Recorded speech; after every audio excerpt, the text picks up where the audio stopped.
ಬಾದಾಮಿಯ ಬೆಟ್ಟದಿಂದ ಬಂದ ಚಾಲುಕ್ಯ, ಇಮ್ಮಡಿ ಪುಲಿಕೇಶಿ ನಾಮಧೇಯ. ಕನ್ನಡ ನಾಡಿನ ಕೀರ್ತಿಯ ಸಂಕೇತ, ಧೀರನ ಸಾಹಸ ಗಾಥೆ. ಪುಲಿಕೇಶಿಯ ಪರಾಕ್ರಮ ದೇಶದ ಕೀರ್ತಿ, ಅನ್ಯ ರಾಜರನ್ನು ಸೋಲಿಸಿದ ಕಾತಿ. ಕನ್ನಡ ನಾಡಿನ ಚರಿತ್ರೆಯಲ್ಲಿ ಅವರ ಪುಲಿಕೇಶಿಯ ನಾಮವು ಎಂದಿಗೂ ಮರೆಯಾಗಲ್ಲ.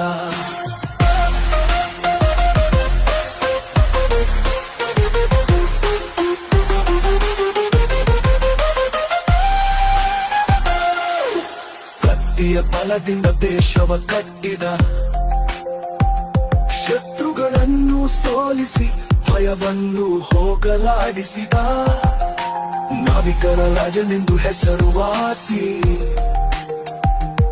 ಸಮುದ್ರವನ್ನಾಳದಲ್ಲಿಯ ತನಕ ಆಳಿದ ಪುಲಿಕೇಶಿಯ ಪರಾಕ್ರಮ ದೇಶದ ಕೀರ್ತಿ, ಅನ್ಯ ರಾಜರನ್ನು ಸೋಲಿಸಿದ ಕಾತಿ.